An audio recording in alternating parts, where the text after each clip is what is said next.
आप देख रहे हैं आचार्य नवीन एडुकेयर और मैं हूं नवीन सर।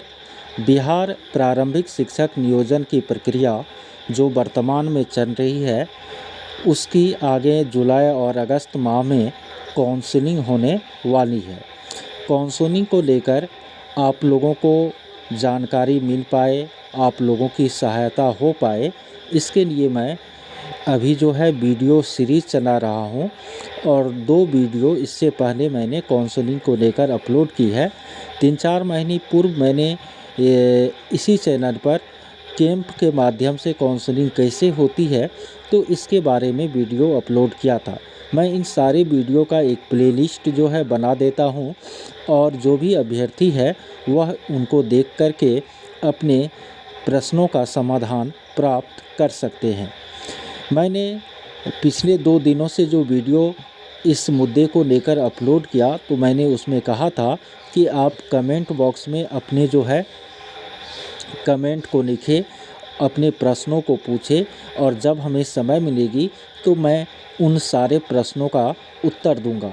तो आपने जो कमेंट किया चैनल पर और उसमें जो भी प्रश्न हमसे पूछे हैं तो इस वीडियो के द्वारा मैं उसी का उत्तर दूंगा। तो जो पूछे हैं और जो नहीं पूछे हैं, सारे व्यक्ति जो प्रारंभिक शिक्षक नियोजन प्रक्रिया से जुड़े हुए हैं वो इस वीडियो को देखकर अपनी जानकारी को पुख्ता कर सकते हैं और अपना और दूसरों के मन का जो संशय है उसे भी दूर कर सकते हैं। तो चलिए मैं आप लोगों के प्रश्न पर चलता हूँ।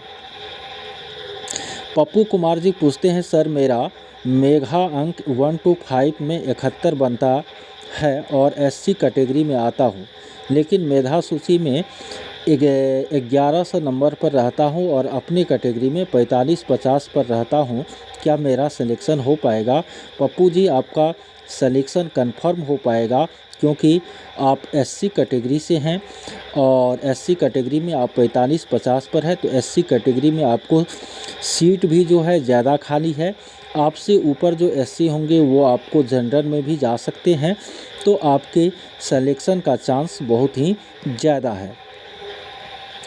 आशीष भगत जी लिखते हैं, सर अनरिजर्व हूँ, यूआर हूँ पर ईडब्ल्यूएस नहीं हूँ, तो क्या इनकम सर्टिफिकेट लगेगा या नहीं? नहीं आशीष जी, यदि आप यूआर है और ईडब्ल्यूएस में आपने फॉर्म अप्लाई नहीं किया है, ईडब्ल्यूएस के आरक्षण का आप लाभ नहीं लेना चाह रहे हैं, तो आपको इनकम सर्टिफिकेट की कोई ज़रूरत नहीं है। ठीक है। फिर आगे एक क्वेश्चन पप्पू कुमार का जी ही है, sir caste residential certificate block वाला से काम हो जाएगा या एसडीओ वाला बनाना पड़ेगा? Pappu ji, cast residential certificate जो आपने ब्लॉक से बनवाए हैं उसी से आपका काम चल जाएगा।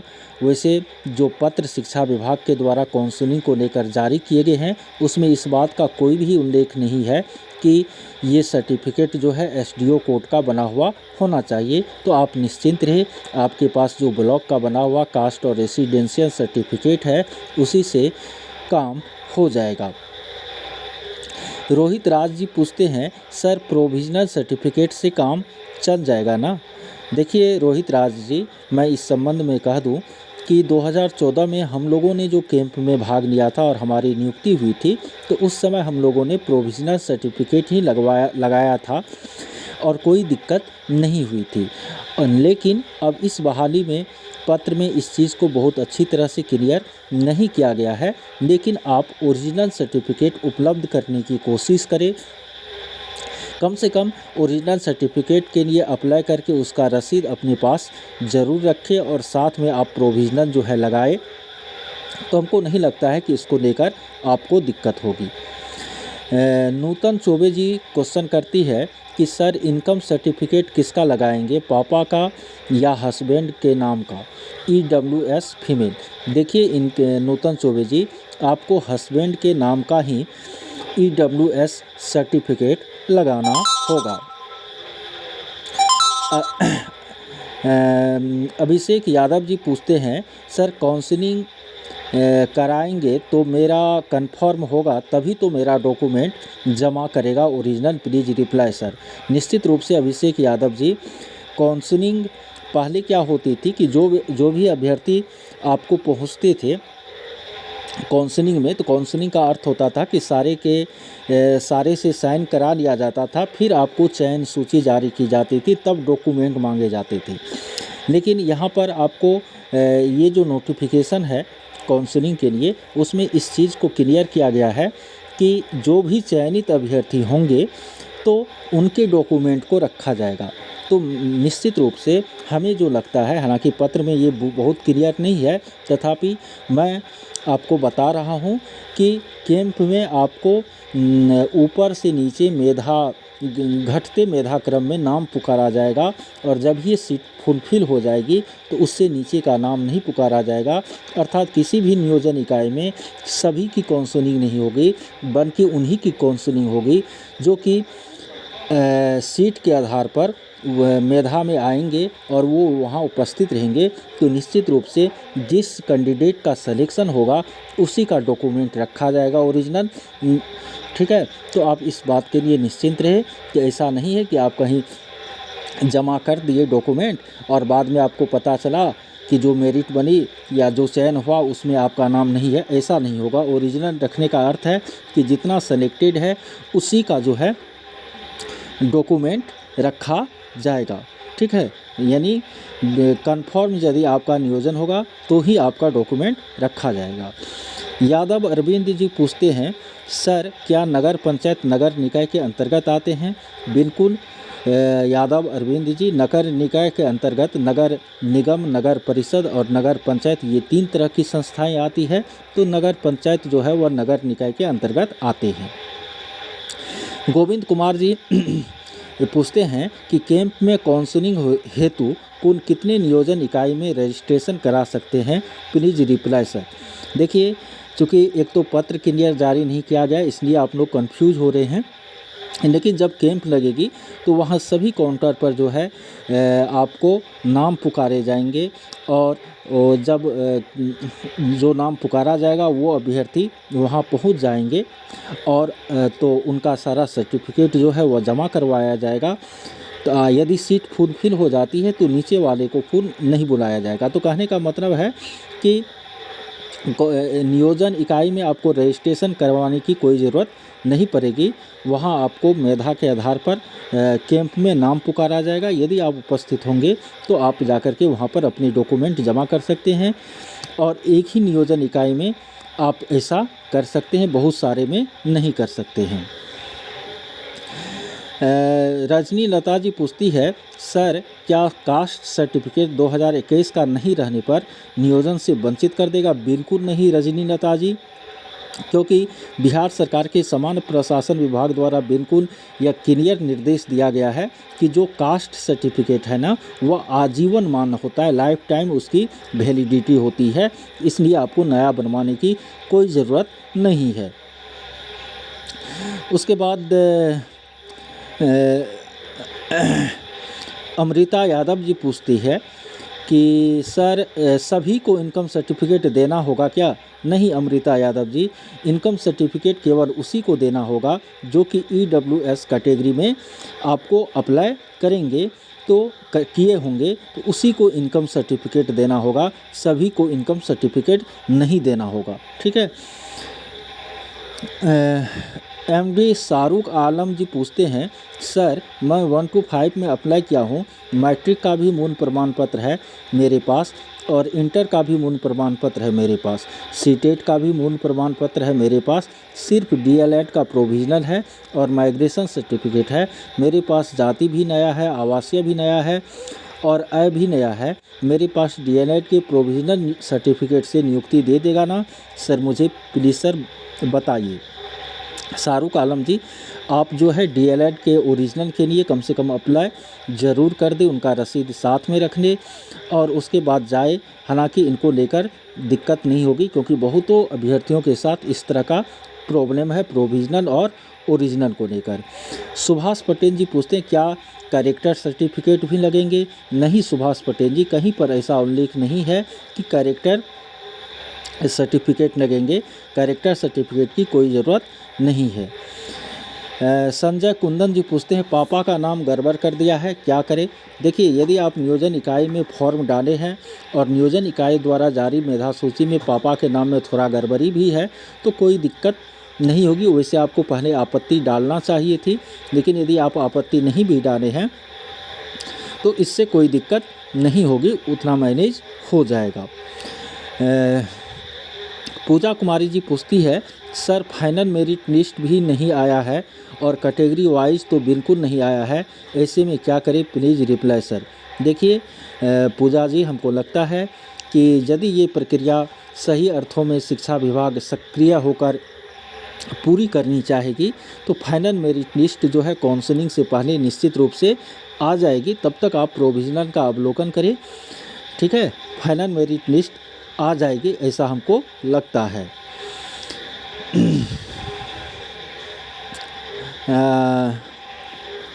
ज्योतिष कुमार जी पूछते हैं कि सर मेरिट लिस्ट में ऐसा नहीं दिया है कि कौन लड़का किस जिला का है, तब क्या करें? तब तो दिक्कत है पता करना ज्योतिष कुमार जी।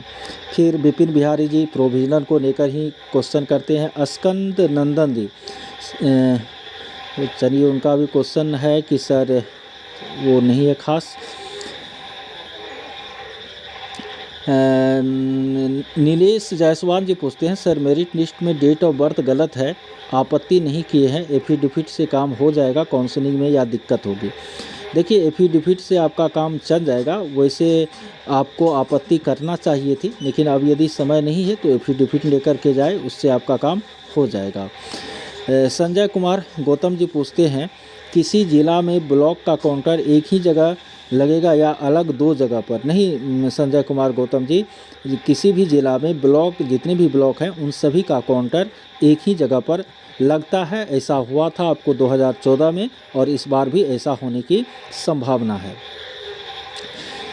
गिरिजेश सिंह यादव पूछते हैं, सर यदि ओबीसी का मेधा अंक जनरल कैंडिडेट से ज़्यादा है तो वो जनरल की सीट पर जाएगा फिर या अपने कैटेगरी में रहेगा, यानी ओवरलैपिंग करेगा? तो गिरिजेश सिंह यादव जी, यदि किसी ओबीसी कैंडिडेट का जो मेधा अंक है वह जनरल कैंडिडेट से ज़्यादा हो तो वह आपको जनरल में जाएगा, ओबीसी में नहीं जाएगा। नूतन चौबे जी पूछती है कि सर अगर डॉक्यूमेंट किसी एक प्रखंड के काउंटर पर ले लेने के बाद श्योर हो जाती है नियुक्ति की? निश्चित रूप से जिस तरह की चिट्ठी है काउंसलिंग के लिए इस बार जो जारी की गई है उसके अनुसार श्योर होने के बाद ही आपके ओरिजिनल डॉक्यूमेंट लिए जाएंगे।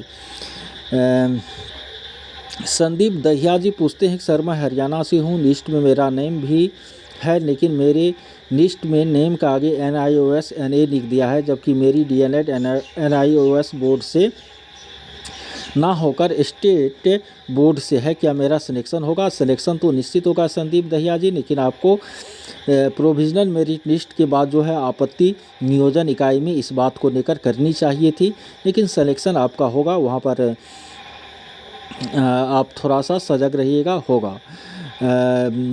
सर क्या ब्लाइंड वाले जनरल कैटेगरी में फाइट करेंगे? गौरी शंकर ओझा जी पूछते हैं।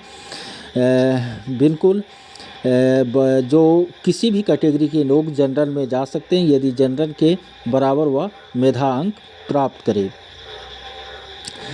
गौरी शंकर ओझा जी फिर पूछते हैं, सर फोल्डर फाइल कैसे बनता है, प्लीज़ इस पर भी एक वीडियो बनाइए।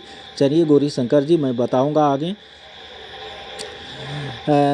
उसके बाद टिंकू कुमार जी कहते हैं, BC मेन कैटेगरी में BC फीमेल भी आएगा क्या सर जी, या और कोई कास्ट जो मेरे कैटेगरी में आ सकता है, प्लीज़ सजेस्ट मी? लेकिन BC मेन कैटेगरी में BC फीमेल नहीं होगा, दोनों का अलग अलग आरक्षण है, ठीक है। हाँ, आपको BC फीमेल UR में जा सकती है लेकिन BC मेल में वह नहीं जा सकती है। उसके बाद जो क्वेश्चन है आपको प्रिया सिंह का है, वो भी BA यही पूछ रही कि B.Ed प्रोविजनल से काम चलेगा, तो मैंने पहले ही बोल दिया है।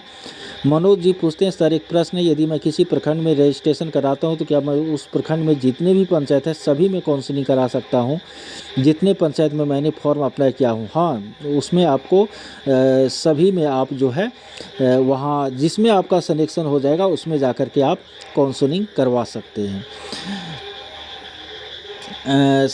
उसके बाद जो क्वेश्चन है टीचर एजुकेटर का नंबर है, जिनका सीटेट में 90 नंबर से कम है और मेधा सूची में टॉप पर है, तो वह जनरल सीट पर जा सकता है, बिल्कुल जा सकता है। टीचर एडुकेटर जी, यदि सीटेट में 82 से 90 के बीच भी किसी आरक्षित कैटेगरी के उम्मीदवार का अंक है, लेकिन यदि वह मेधा सूची उसका जो है अधिक हो रहा है, तो वह जनरल में जा सकता है, वो कोई मायने नहीं रखता है। उसके बाद जो क्वेश्चन है, गोविंद कुमार जी पूछते हैं, नियोजन इकाई द्वारा जो डॉक्यूमेंट लिया जाएगा उनको वापस लेने में कोई परेशानी तो नहीं होगा? बिल्कुल परेशानी नहीं होगा। जब आप चाहेंगे एक आवेदन देने के बाद जो है आप अपने डॉक्यूमेंट को वापस ले सकते हैं। कुंवर प्रवीण शेखावत जी वही पूछते हैं कि सर किसी के टेट में 90 नहीं है तो वह जनरल में जा सकता है? बिल्कुल वह जनरल में जा सकता है कुंवर शेखावत जी। तो आप सभी के जो भी अभी तक पूछे गए प्रश्न हैं उनका मैंने इस वीडियो के द्वारा उत्तर देने का कोशिश किया। और भी आपके मन में जो प्रश्न है वह कमेंट बॉक्स में, इस वीडियो के कमेंट बॉक्स में रखें और मैं नेक्स्ट आप लोगों को वीडियो बनाकर उनका उत्तर दूंगा। ठीक है, हाँ, वीडियो को कुछ शेयर लाइक ये सब आप लोग कीजिए, जिससे कि मैं भी उत्साहित होकर आप लोगों को रेगुलर जो वीडियो है वो प्रदान करता रहूं। बहुत बहुत धन्यवाद।